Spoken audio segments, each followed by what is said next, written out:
नमस्कार बंधुरा, आमी प्रियंका आमार रंधनिका चैनेले आपनादेर सबाइके स्वागत जानाई। आज निये एसेछि साउथ इंडियान रेसिपि उत्तापाम, किन्तु एकदम हेल्दी प्रसेसे आजके रेसिपि बानिये निচ্ছি। प्रथमे निये निलाम एक बाटी मतो सुजी और दिये दिलाम हाफ बाटी मतो टक दई। आगे सुजी और टक दईटाके खूब भालो करे मिशिये निচ্ছি। बेश किछुक्षण धरे मेशानोर परे आमी एर मध्ये देब आन्दाज मतो जल। टक दইয়ের বাটির মধ্যে একটু জল নিয়ে সেই জলটা আমি দিয়ে দিলাম সুজির মধ্যে। এবার আবারও খুব ভালো করে মিশিয়ে নেব।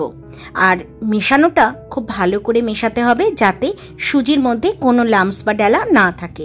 দেখুন খুব ভালো করে কিন্তু মেশানো হয়ে গেছে। এবার 10 মিনিটের জন্য ঢাকা দিয়ে দিলাম।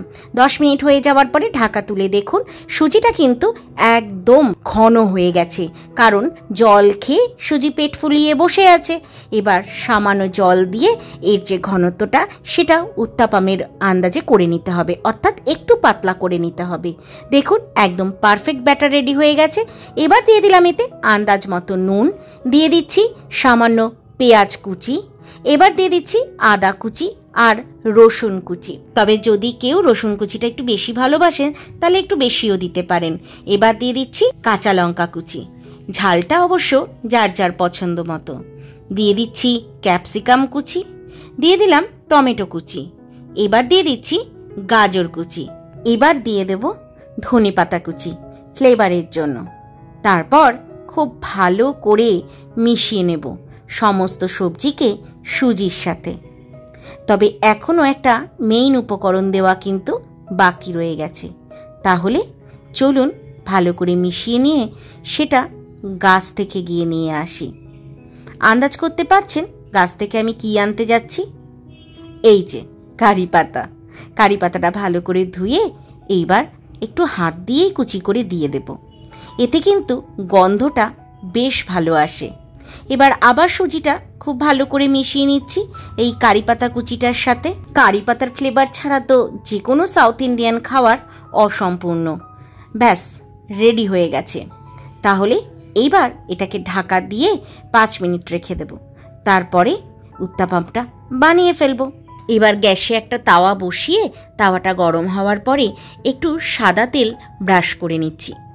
এটা এতটাই হেলদি যেটাতে তেলের পরিমাণটাও কিন্তু খুবই সামান্য লাগে। এবার উত্তাপামের ব্যাটার থেকে একটু করে ব্যাটার নিয়ে তাওয়ার মধ্যে দিয়ে দেব। তবে বেশি মাত্রায় কিন্তু বড় করব না, একটু মিডিয়াম বা ছোট আকারেরই করতে পারেন। এতে কিন্তু দেখতে ভারী মজার লাগে। আর এই ইনস্ট্যান্ট সুজির বানানো উত্তাপাম আপনারা বাচ্চাদেরকে স্কুলে টিফিনেও দিতে পারেন। শুধু বাচ্চারা কেন, বড়রাও কিন্তু এটা অফিসে নিয়ে যেতে পারেন। আচ্ছা, এবার দেখুন উত্তাপামটার ধার ধরে ধরে কিন্তু আস্তে আস্তে ড্রাই হচ্ছে। আর এই সময় কিন্তু খুব আলগা হাতেই কিন্তু এগুলোকে নাড়াচাড়া করতে হবে। যদি এই সময় খুব তাড়াতাড়ি করেন তাহলে কিন্তু গন্ডগোল হয়ে যেতে পারে। এবার আলগা হাতে উল্টে নিলাম। উল্টানোর পরে এই যে এই পিঠটা উল্টে নিয়েছি সেই পিঠটায় একটু তেল ব্রাশ করে নিচ্ছি, অবশ্যই সাদা তেল। এবার দেখুন ধার দিয়ে দিয়েও একটু তেল ব্রাশ করে দিচ্ছি যাতে উত্তাপামটা যখন পরের বারে উল্টাবো তখন যেন খুব সহজেই উল্টে নেওয়া যায়। দেখুন এখনই কিন্তু ড্রাই হয়ে গেছে। আর অপরটাও কিন্তু উল্টে নিলাম, খুব সহজেই উল্টানো যাচ্ছে। আর আবারও এই পিঠটায় একটু তেল ব্রাশ করে দিলাম।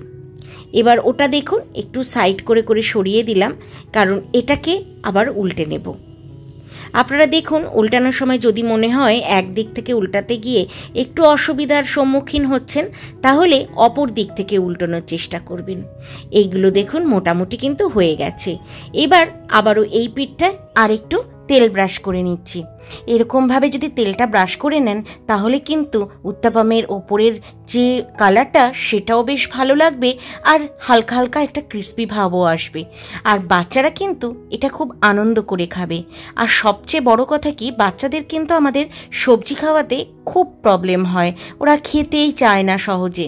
এরমভাবে যদি করতে পারেন তাহলে সবজিটাও ওদের খাওয়া হয়ে যাবে আর একটা পেট ভরা খাওয়ারও হবে, তাই না? কি বলুন আপনারা? এবার ওই যে জায়গাটা ফাঁকা আছে সেখানে আরেকটা উত্তাপামের ব্যাটার আমি দিয়ে দিলাম। আর ওই যে দুটো উত্তাপাম রয়ে গেছে, এবার ওই দুটো কিন্তু নামিয়ে নেওয়ার পালা। এবার চলুন এই দুটো নামিয়ে নিচ্ছি। এবার এই যে ফাঁকা জায়গা তৈরি হয়েছে, এখানে আবার কিছুটা উত্তাপামের ব্যাটার দিয়ে দিচ্ছি, যাতে আরেকটা উত্তাপামও খুব তাড়াতাড়ি করে নেওয়া যায়। উত্তাপাম কিন্তু এক ধরনের প্যানকেকও বলা যেতে পারে, আর এটি কিন্তু দক্ষিণ ভারতের একটি ঐতিহ্য বহনকারী খাবার। আর এটি সাধারণত দক্ষিণ ভারতে ব্রেকফাস্টেই ব্যবহার করা হয়ে থাকে। আর এটি কিন্তু দক্ষিণ ভারতের একটি দ্রুত তৈরি করা খাবার আর তৃপ্তিদায়ক খাবার। এটি কিন্তু আমরা লাল চাটনি যেমন তেমন নারকেলের চাটনির সাথেও ব্যবহার করে থাকি। আর এটি কিন্তু বাচ্চাদের ক্ষেত্রে প্রোটিন, ভিটামিন আর কার্বোহাইড্রেটের একটি ভরাট এবং সুষম খাদ্য। এই খাবারটা শুধুই খাওয়া যায়, কিন্তু যদি কেউ মনে করেন একটু চাটনি দিয়ে খাবেন, তাহলে একটা লাল চাটনি হয়, সেটা নিয়ে নিতে পারেন সঙ্গে। তবে যদি আপনারা লাল চাটনি নিয়ে খেতে চান তাহলে তো রেসিপিটি দরকার, আর সেই রেসিপির জন্য আমাকে কিন্তু কমেন্টে জানাতে ভুলবেন না। যদি জানান তাহলে অবশ্যই সেই লাল চাটনির রেসিপি কিন্তু আমি করে দেখাবো। আচ্ছা, আপনাদের সাথে একটা কথা শেয়ার করে নিই। উত্তাপাম তামিল শব্দ ওথাপাম থেকে উদ্ভূত হয়েছে, যা ঢেলা আপ্পাম বা ঢালা আপ্পামের অনুবাদ করা হয়েছে। এটি কিন্তু সুস্বাদু আর বৈচিত্র্যময় প্যানকেক বলেও আমরা জেনে থাকি। এই দুটো উত্তাপাম তো হয়েই গেছে, এবার এই দুটো উত্তাপামের সাথে আগের দুটো উত্তাপাম গরম করে নিলাম। এবার উত্তাপামগুলো নামিয়ে নেওয়ার পালা। আর এই রেসিপিটি যদি ভালো লেগে থাকে তাহলে অবশ্যই আত্মীয় স্বজন বন্ধু বান্ধবের মধ্যে শেয়ার করে দেবেন, একটা লাইক করে দেবেন, আর সাবস্ক্রাইব করতে ভুলবেন না। দেখা হচ্ছে আপনাদের সাথে পরের ভিডিওতে। সবাই ভালো থাকবেন, সুস্থ থাকবেন।